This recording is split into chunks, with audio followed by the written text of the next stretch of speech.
За өнөөдрийн хуралдаан дээр бол гишүүн болгоны өмнө энэ хавдрын эсрэг хамтдаа гэсэн энэ уриалгыг тавьсан байна л да. За энэ төсөв хилцэж явах үед бол хавдрын эмнэлэгт одоо MRI дутагдалтаагаас шалтгаалan хавдрын эрт онцлогоо хийж чадахгүй байгаа учраас одоо гишүүдэд бол энэ уриалгыг гаргаж энэ одоо тэмдгийг өнөөдөр тавьсан байна л да. Тэгээ яг энэ мөчөд бол бид нэр энэ архины татварыг бууруулах тухай асуудал ярьж байгаа нь бол үнэхээр харамсалтай байна. Дэлхийн худалдааны байгууллагын шаардлага тавьснаар архины онцгой албан татварыг буулгаж байгаа гэсэн ийм үндслэл яриад байгаа. Дэлхийн эрүүл мэндийн байгууллага гэж бас олон улсын том байгууллага байдаг. Дэлхийн худалдааны байгууллага, Дэлхийн эрүүл мэндийн байгууллага хоёр санамж бичиг хийгээд цаашид бүх нийтийн эрүүл мэндэд хортой арх тамхи зэрэг бүтээгдэхүүн дээр Дэлхийн худалдааны байгууллага ямар нэгэн байдлаар нөлөөлөхө болсон. Тийм учраас энэ Дэлхийн худалдааны байгууллагаар далиндуулан энэ архины онцгой албан татварыг бууруулах гэж байгааг бол үнэхээр эсэргүүцэж байна. 2005 оны 1-р сард бид нэр онцгой албан татварыг 25% буулгаж өгсөн.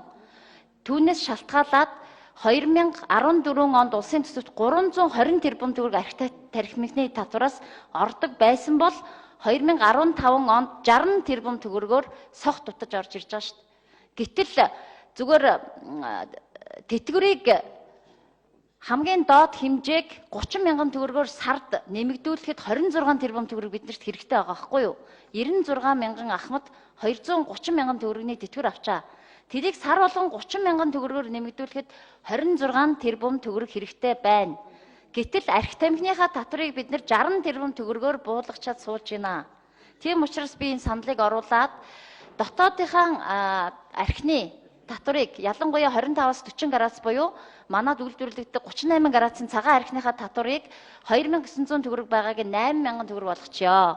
Гадаадынхаагаа тэр 14500 байгааг нь бас 8000 болгоод доош нь буулгачъя. Ингэж тэнцүүлээд тэгээд тэр улсын төсөв төвлөрөх ёстой 60 тэрбумыг буцааж төвлөрүүлээд үгүй тэндээсээ тэр нэг хамгийн бага тэтгэвэр авч байгаа ахмадуудтай нэг 30 мянган төгрөг нэмээд өгчихё энэ 16 онд.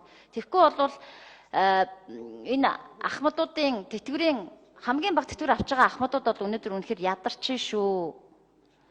Тэгэд энэ арх тамхины татварыг бол цаашид нэмэгдүүлэх хуулийг бас өргөн барья гэж бодож байгаа. Тэгээд даваа сарын гишүүнч бас энэ дээр нэгдэх юм шиг байна. Ер нь бол Дэлхийн эрүүл мэндийн байгууллагаас арх тамхины татварыг шат дараалтаагаар нэмж бай гэсэн зөвлөмжийг бол байнга өгч байдаг. Гэтэл бид нэр 2015 онд гэхэд 2 удаа татвар буулгахаар оруулж ирж штэ. Тэгээд татварыг буулгаснараа өнөөдөр арх тамхины үн буусан юм уу? Буугаагүй ш, нэг ч төгрөг буугаагүй байхгүй юу?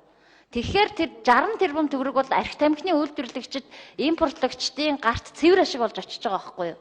Бид нэр ингэж ард иргэдээ хордуулж, дээрэс нь энэ хавдар нэмэгдүүлэх ийм арга хэмжээг бид нэр энэ улсын их хурлын танхимд хийгээд суугаад иж болохгүй. Тийм учраас миний гаргасан саналыг дэмжиж өгнө үү гэж гишүүдээсээ хүсэж байна.